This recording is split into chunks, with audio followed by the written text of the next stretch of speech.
Now, when it comes to video games, everyone has that iconic character. There's a lot out there. We got Mario Brothers, we got Steve from Minecraft, Garfield from Garfield Kart, and well, for Valorant, Hey! didn't take long for a certain someone to take that spot.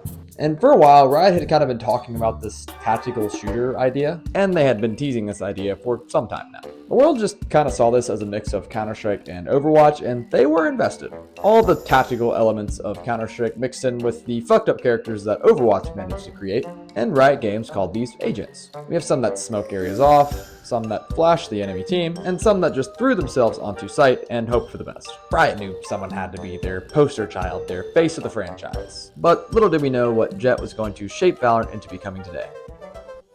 Let's talk about it. Get the punish, but it make sure that nobody can really take it. Adjustments, right!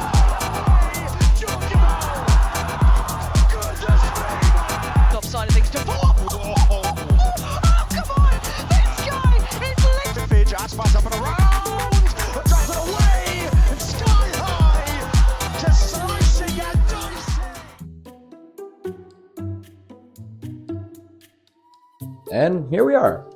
Valorant's beta release. The way this started off is you had to sit out in Twitch streams and hope you got a key which allowed you to play the game. It's kind of smart to bring viewers to the game this way to start off early, but if you had to watch from afar for the first 24 hours, it kind of sucked. But eventually I and most other people got access. Finally we get to jump in game and try out all the new agents, play all the new maps, shoot all the new guns, and just all the new stuff that looked pretty promising. And this is what I like to call the noob days. There's no meta and there's no efficiency, people are just picking shit that's fun and just throwing around whatever abilities they can think of. The most iconic in beta was Raze. And the devs tried to make apparent this tactical shooter idea, where you use your abilities to create advantages to take the right shots.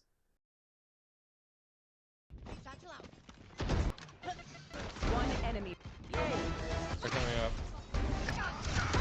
One enemy remaining. On the left. Kill again. Bomb buddy out. This is a real quote from the CEO at the time, by the way. Now, although Jett was in the beta, most people still saw her as this mediocre character. Did you tell him to like the video? Dude. Alright. Can you go away? Now, Jett was in the beta, but everybody saw her as just this mediocre character at the time. People really just kind of using her dash as like the faster movement option, not a get out of jail free card or an entry ability. The only thing from her kit that was kind of seemed as decent from the time was her ultimate, and it fucking was. But unfortunately, most people deem the rest of the agent as pretty bad, so nobody really utilized it anyways. Jett as the first one in the D tier. Jett is a fun pub stomp agent. I think she's fun to play. Her movement abilities are flavorful. In the higher level meta of this game, I don't think you will see Jetts ever. People did, however, still see her as really fun, mainly because of this guy. TenZ was the face of Valorant streaming at the time. TenZ was also the first to hit the highest rank in the game, which at the time they just called Valorant. I don't know who thought this was a good idea. So as Jett still maintained popularity and we saw a lot of the flash she could have, she still wasn't seen as very good. No one really thought about dashing into smokes as an entry tool. No one really saw the full potential of opping and dashing away yet. No one really saw how broken her ult was, or at least they haven't fully capitalized on it yet. A lot of players just didn't really see how to synergize her with other agents, and they, to be honest, didn't really see how to synergize any agents this time. But over time, even though a meta was still not discovered yet, the good and the bad were starting to become a little more apparent. Now, eventually the game was fully released on June 2nd, 2020. There were a few patches before and after the release that kind of took power away from what the overpowered agents at the time were, like Sage and Raze.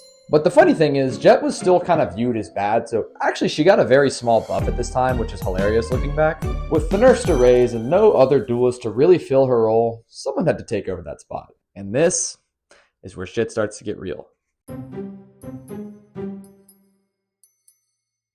Now, when a competitive game comes into the scope, like I mentioned earlier, no one has a fucking clue what they're doing. And I've been a RuneScape player for decades, and thinking about 2006 is hilarious because we were all just kids having fun, not caring about anything efficient at all.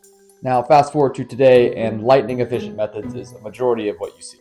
So in Valorant, people were playing Jett almost as if she was kind of troll, jumping around and flying through the air with a shotgun, dashing into sight with the idea of entering but having no support behind you, Now, Valorant was released with the whole idea of it being competitive, so tournaments started popping up almost immediately. But because no one knew what they were doing, people just kind of picked what they thought was good and what was fun and just pretty much played Counter-Strike at the time.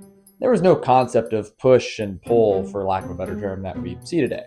And one of the first real agent comps that we saw on a semi-consistent basis included these characters, and Jett wasn't really part of that. There were definitely some players utilizing her and seeing her potential, but she wasn't fully unlocked yet. But eventually, someone sat down and really looked at how her dash worked. Now, if you have the ability to get out of jail for free, what weapon would you think pairs well with this? What if I throw one of these smokes down and dash into it to create a ton of safe space?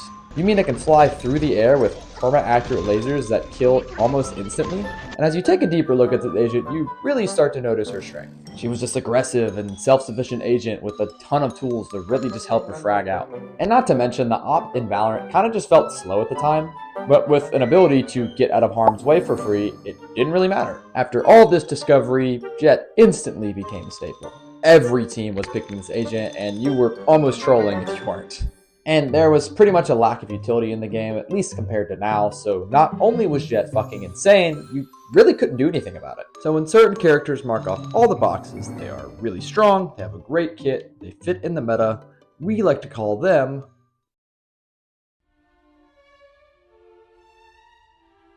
Now by this point, Jett was officially the poster child of Valorant, and she was broken. Flying around the air and doing whatever you want with your ult. Opping, and more opping. One shot, dash, dash and then fly around one shot. Fuck it, why not? Don't forget the ultra accurate knives that fully reset off of a kill. Oh, you want to make it worse? Press mouse 2, throw them all with insane accuracy and get them all back. One shot, dash, 1, 2, 3K, 4K, ace. One shot, 3K, ace. Ace again, right click, dash through a smoke, right click, entry.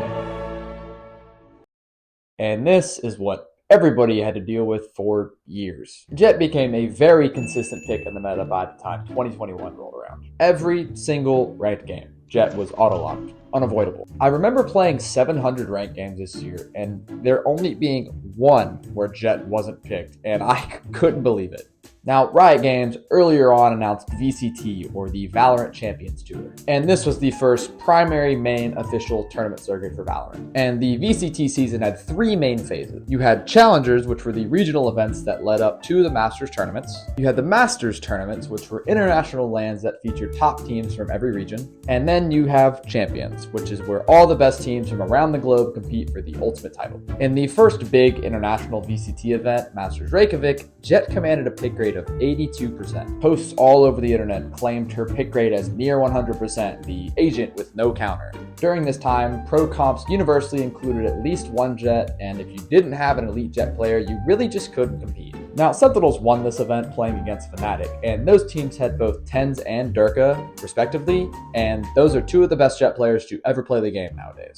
Now, I was going very hard at competing this time, and you can ask any of my teammates or friends, I fucking hated this character. She could just do whatever she wants, and as an IGL who based everything they do around structure, I couldn't stand it. She made so many hype moments and really just made the game have that flash that Riot was looking for. They knew what Valorant had to be after not only seeing their game, League of Legends, grow over the past few years, but seeing many other competitive esports grow as well. They pretty much knew what to do and what not to do. So when Jett became this competitive force in the game, they immediately poster childed her. She was fun, everybody wanted to see Jett. We had creators cosplaying as the character. We have merch that a bunch of people were buying. She even got her own skin in the game, which I know a lot of other agents did, but she got a knife, and that's the biggest one. She was easily the most popular agent in the game, and when you thought of Valorant, you just thought of Jett. That's how it worked. So while they didn't expect her to fully get to this point, they still capitalized on it. This agent was just so strong, but eventually, it did happen. Finally, after over a year of her dominance, Riot found a proper way to knock her down a notch.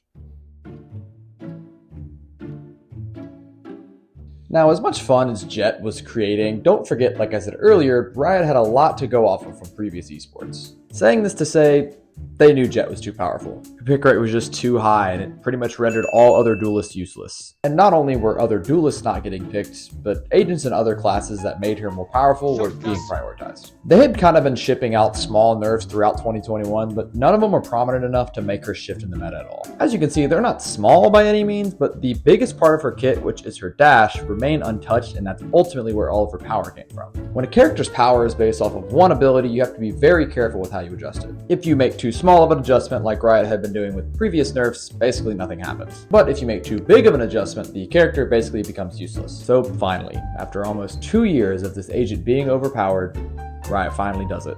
They find a great way to nerf her dash, and she doesn't become useless in the meantime. On April 27th, 2022, patch 4.08 was shipped out. Riot adds a window of activation, so to speak, to Jett's Tailwind ability. Basically, you have to activate the ability, wait a small delay, and then you're allowed to dash, but that window of being able to dash only lasts about 12 seconds. Now, this change was genius. I was so worried about how they were going to adjust her. I was convinced they were going to keep shipping out basically irrelevant changes and her power was just going to remain the same. All the Jett haters rejoice, and those haters were me at the time that we finally saw her first real hit. Everyone was talking about this. Was the nerf too big? Would it not do anything? It was just really a thing that time was going to have to tell. It did, however, definitely accomplish their goal of bringing her pick rate down across both ranked and competitive play. But there was one problem.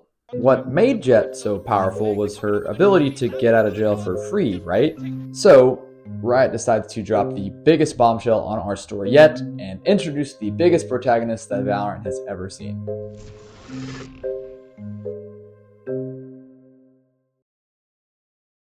Riot Games releases Chamber in November of 2021, and he was so broken. You thought I hated Jett? That's nothing compared to this dude. He came into the game with this teleport ability. Basically, you put down an anchor point in a super safe spot and another one in a hot spot. As long as you're within a certain radius of one of those anchor points, you can freely teleport to the other with the click of a button. The distance of this point?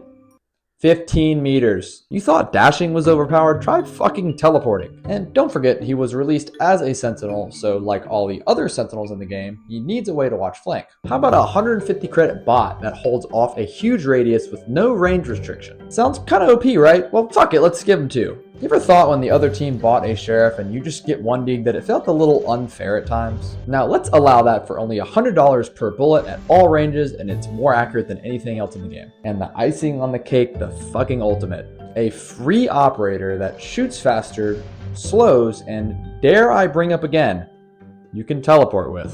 Who the fuck thought this was a good idea? And you might be a little confused because he was released in November of 2021, which was technically before Champions. Well, and stay with me here, it might get a little confusing, but he wasn't playable then yet. Riot knew whenever you added or adjusted an agent, those changes could be a little dramatic. Even though he was released before Champions, they knew a brand new agent might shift the meta a little too quickly, so he remained unplayable at the time, which is why Jett remained a top pick at this event. He was, however, played in the first international event in 2022, which was also in Reykjavik. At this event, we had both Chamber and pre-nerf Jett, so it was extremely chaotic. Chamber had a pick rate of about 44% because as he was still kind of being figured out, Jett was still really overpowered. The Chamber release and the Jett pre-nerf lasted about 4 to 5 months, so any supportive player that was playing competitively at the time, it was a little rough for you. The Jett nerfs were active for the next international event, Masters Copenhagen. And Chamber boasted a pick rate of 77% and Jett fell all the way down to 17%. And you might be thinking, Miller, what do you mean? They definitely killed Jett with her pick rate being that low, right? No. Chamber was just that good. A lot of prominent Chamber players came straight out of the woodworks who were usually previously Jett players. And the primary player we saw was Eyedrin, or El Diablo. El Diablo. El Diablo. El Diablo! Yay! Yay! Yay! Yeah, he needs to reinforce, and there's 2 on the other side in the second left. He's gonna get the chance at the ace. This character was just made for him as a player. We saw Chamber's full potential as an agent exploited through Ye, who quickly rose to becoming the best player in the world. And today is regarded as having one of, if not the highest player peak of anybody in the history of the game. Now, I'm not going to go super in-depth about Chamber's power and the impact he had on the game for years to come, as that's likely just a topic for another day. But what you need to know is he debatably remained as the best character ever released into the game and was a big reasoning for Jett's fall off at the time. time. But similar to Jett, until they took power away from his teleport, which they called Rendezvous, he just stayed overpowered. They nerfed this ability for good. This, coupled with a few other nerfs, is what really knocked him down. And during this time, Jett most definitely fell off, but she wasn't completely useless. You see, Chamber serves mainly as an op character, and because he was a sentinel, he didn't have any way to entry. And that being said, although Jett was also primarily an operator character, she still served a really good purpose as an entry. With all of these changes, Chamber finally starts to fall out of meta, and for the first time, we see a resurgence of our main character.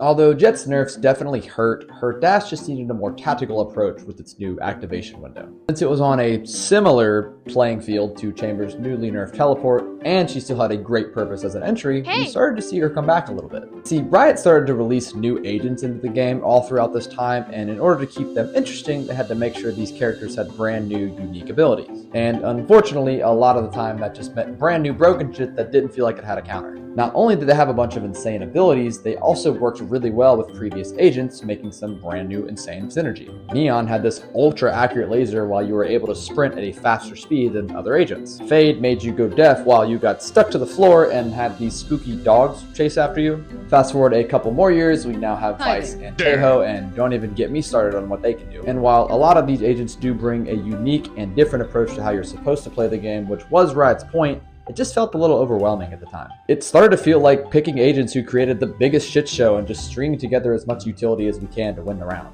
Now, Sovereign Guides does a great job of breaking down exactly what utility is used where, so if you want to see a bit more of this utility meta in specifics, check him out. Now, saying all that to say, Valorant does have a character who creates a lot of chaos with her self-sufficiency and is able to break a lot of these utility norms, right?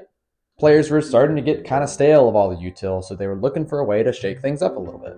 And this is where Jett officially finds her way back into the meta again. She once again created a ton of fun moments and kind of helped break apart this utility meta. Although she never really finds herself at the power that she had back in the day, she did maintain a pick rate of about 30 to 40% throughout the 2024 international events. The only duelist above her was Raze, but as we kind of mentioned earlier, she really complements a lot of the utility meta we were seeing, so she got crowned the best duelist. But it was pretty cool to see Jett come back in this way. To start off her story as this overpowered movement agent who could do whatever she wants, and that brings her into today, where her previous overpowered abilities kind of create this new balance to all the utility and abilities we're seeing. Although there's a lot of agents who shine over her nowadays, there are plenty of agents who fall below her in power as well. Although nowhere near sought after as she once was, she still holds value through this new kind of unique approach she brings. As far as my take goes, although I was once a Jett hater, I kind of like her now. As I've grown to understand the game more as years have gone on, having a character that shakes up the meta is healthy and encourages more styles of play.